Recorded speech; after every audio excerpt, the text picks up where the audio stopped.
Hello friends, welcome to my YouTube channel. Welcome to another exciting episode of Information Technology. তো আজকে আমি একটা information দিচ্ছি তোমাদের, যে আগে দুটো ভিডিও তোমরা অলরেডি দেখে নিয়েছো, একটা ইনস্টলেশন অ্যান্ড আনবক্সিং এর ওপরে মার্কিউ অ্যাক্টন 3 স্টার যে এসিটা আছে সেটার ওপরে আনবক্সিং দেখে নিয়েছো। তারপরে আফটার 1 মান্থ রিভিউ সেটাও তোমরা দেখে নিয়েছো, আর ভিডিওতে বেশ ভালোই সাপোর্ট পাচ্ছি। তাই জন্যই আবার এইটার বিষয়ে আমি আবার বলতে এলাম কিছু তোমাদেরকে। ইনস্টলেশন আর সেরকম চার্জেসের ব্যাপারে কি কি লেগেছে না লেগেছে। তো আমাকে একজন কমেন্ট করেছে 1 মান্থ রিভিউর ভিডিওটাতে, না ওই বড় ভিডিওতে, ওই ইনস্টলেশনের ভিডিওটাতে দেখলাম যে কমেন্ট করেছে তার দাদা এর কীরকম কী খরচা আছে, কি কস্টিং কী কী পড়েছে না পড়েছে। তো আরও একজনের ভিডিওতে দেখলাম, আমি একজনের ভিডিওতে গিয়ে দেখছি যে টেকনিশিয়ান কী সব উল্টোপাল্টা চার্জ করেছে। তো দেখো, তোমাকে আমি ন্যায্য জিনিসটা বলবো, ঠিক আছে? হ্যাঁ, ওরা একটু প্রফিট তো করতে এসছে। শোনো, সবাই মার্কেটে নেমেছে প্রফিট করতে, কেউ নিজের লস করে তোমাকে দেবে না, তাই না? তো মেন কথা যেটা বলার হচ্ছে, তো বলার হচ্ছে যে ইনস্টলেশনের ব্যাপারে চার্জেস কী লাগছে না লাগছে সেটার ব্যাপারে আমি বলছি। ফার্স্ট অফ অল, এসিটা ডেলিভারি হচ্ছে তোমার 19,999 টাকায়, 990 টাকায় দাম পড়েছিল তখন। এখন 23,000 কি 24,000 সামথিং এরকম আছে দাম, ঠিক আছে? যাই হোক, সেটা বাদ দাও। 29 টাকা তখন ডেলিভারি কি প্রমিস প্রোটেকশন ফ্রি ছিল, কী সব ডেলিভারির ফ্লিপকার্টের পলিসি ফলিসি কী সব আছে। তো যাই হোক, এখন সেটা 49 টাকা হয়ে গেছে দেখলাম। আর ওটা হয়ে গেল ডেলিভারি পোর্শনের ব্যাপারে, চলে গেল ওপেন বক্স ডেলিভারি, এসে খুলে দেখেই দিয়ে যাবে, সব কিছু ওই অবধি শেষ। তারপরে টেকনিশিয়ান যখন আসবে তখনই আমাকে ফোনে বলে দিয়েছিল যে দাদা 1350 টাকা কিন্তু ইনস্টলেশন চার্জ লাগবে, প্লাস যদি এক্সট্রা পাইপ লাগে তার জন্য একটা আলাদা দাম পড়বে। পাইপের দাম আমি কিছু জিজ্ঞেস করিনি, কারণ আমাকে কাস্টমার কেয়ার থেকে বলেছিল যে 900 থেকে 1000 টাকা মতন পাইপের দাম নাকি, ঠিক আছে? কপার পাইপটা দুটো পাইপ, মানে একটা সাকশন পাইপ আর একটা ড্রেন পাইপ যেটা হয়, মানে তোমার একটা ইনপুট একটা আউটপুট, যে দুটো পাইপ হয় সেটার উপরে, ঠিক আছে? যদি তোমরা এই জিনিসগুলো লোকাল মার্কেট থেকে নিজে কিনে এনে দিতে পারো, অনেকটা কস্ট এফিশিয়েন্ট হবে, ঠিক আছে? দামগুলো বলি, ড্রেন পাইপ আমার কাছ থেকে 40 টাকা ফুট হিসেবে নিয়েছে, ঠিক আছে? 40 টাকা ফুট হিসেবে নিয়েছে। টেকনিশিয়ান, কিছু কিছু টেকনিশিয়ান আছে, মানে এক একজন এক এক রকম দাম নিচ্ছে। আমার যে দাদা, সে দাদা খুবই কম দামে আমাকে দিয়েছে, ঠিক আছে? আমি যদি লোকাল মার্কেট থেকে এনে দিতাম আরেকটু আমার কমে হতো। তবুও থাক, ঠিক আছে, সবটাই কোম্পানি থেকে কিছুটা তো নিতে হবে, কেন কোম্পানিরও, ওরাও প্রফিট করতে এসছে, ঠিক আছে? ওরাও প্রফিট করতে এসছে, একদম তো লস করে তো কেউ তোমায় দেবে না। যাই হোক, কারণ আমার একটা পাশের বাড়ি, আমার দেখে একজন সে নিতে এলো এসিটা, তাকে পাইপ নিয়েছে 40 টাকার জায়গায় 50 টাকা ফুট, ঠিক আছে? সেটা আমি তখন বিলটা খেয়াল করিনি সেই মুহূর্তে, পরে দেখলাম। আহ, আমি যেহেতু, আর স্ট্যান্ডের জন্য 1000 টাকা দাম বলেছিল দাদা।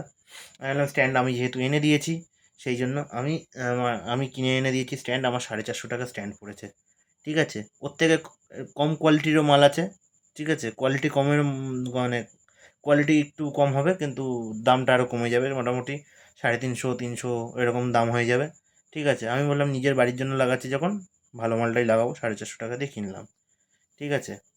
অনলাইনে দেখলে অনেক রকম দাম পাবে, ঠিক আছে, বাদ দাও সেটা। যদি একটু ভালো জায়গা থেকে কিনতে পারো, কলকাতার ভালো ভালো জায়গা থেকে, বা লোকাল তোমাদের চেনা জানা পরিচিত কোনো দোকান থেকে কিনতে পারো, তাহলে কম দামে পাবে, ঠিক আছে? সেটা রইলো সব কথা। টেপ যেটা কপার পাইপে পেঁচানো হয়, যে টেপটা, ওটা মোটামুটি 400 টাকা করে দাম বললো, ঠিক আছে? একটা টেপ আমার পুরো লেগেছে। এক্সট্রা পাইপ আমার যেহেতু লাগেনি, ব্যাক টু ব্যাক ইনস্টলেশন হয়েছে, ঠিক আছে? এসি যেখানে বসেছে তার ঠিক পেছনের দেয়ালে ইনস্টলেশনটা হয়েছে, ঠিক আছে? দেখেছো তোমরা ভিডিওতে। ভ্যাকিউম করার জন্য 200 টাকা, সেটা দিতে হবে, কারণ ভ্যাকিউম না করে যদি এসি চালানো হয়, আমার মনে হয় যেন 100% এফিসিয়েন্সিটা পায় না, কারণ পাইপের মধ্যে তো হাওয়া ঢুকেই যাচ্ছে অলরেডি, যখন ইনস্টল করা হচ্ছে তখন তো হাওয়া ঢুকে যাচ্ছে, ঠিক আছে? তাই জন্য ভ্যাকিউম করাটা অবশ্যই মাস্ট, সেটা 200 টাকা দিয়ে করাতে হবে, ঠিক আছে? তারপরে চলে গেল তোমার ড্রেন পাইপ, 40 টাকা করে নিয়েছে। তাহলে আমার টোটাল কস্টিং দাঁড়াচ্ছে আমার ওই 2370 টাকা মতন, কি ওই 2370 না এরকম কিছু সামথিং দাঁড়িয়েছিল। তোমরা হিসেবটা করে নাও।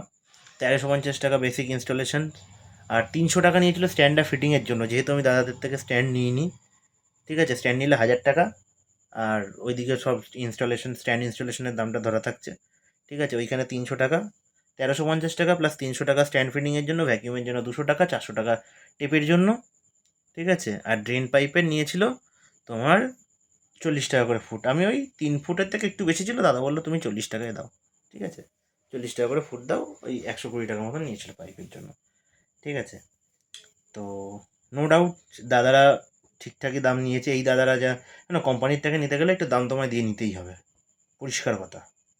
কোম্পানি থেকে নিয়ে নিলে দাম তোমায় দিয়ে নিতে হবে। তুমি লোকাল থেকে কিনে আনো না, তুমি অনেক কমে পেয়ে যাবে।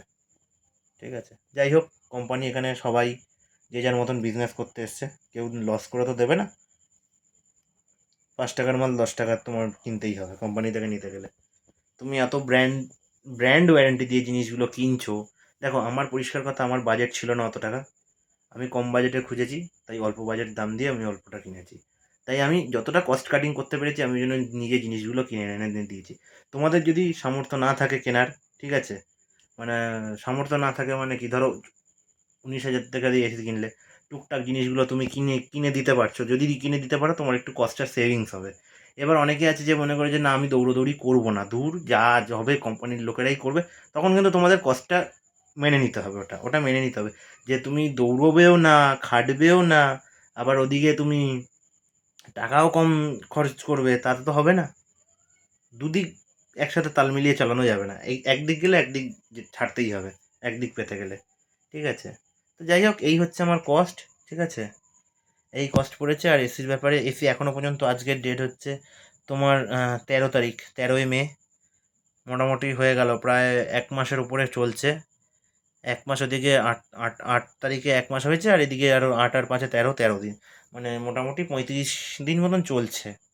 এখনও কোনো প্রবলেম কোনো কিছু হয়নি। হ্যাঁ, একটা জিনিস আমি নোটিস করেছি, আউটডোরটা কিন্তু একটু ভালো আওয়াজ করে। ঠিক আছে, এই জায়গায় একটু কম্প্রোমাইজ করতে হবে তোমাকে। আউটডোরটা কিন্তু আওয়াজ করে, গড় করে আওয়াজ হয়। মানে যখনই কম্প্রেসারটা লোড নিচ্ছে না, তখনই আওয়াজ হচ্ছে, তখন ভালো জোরে কিন্তু চেঁচামেচি করছে ওটা একটু। ঠিক আছে, ওটা যাই হোক, কোনো কোনো ফ্যাক্ট নয়।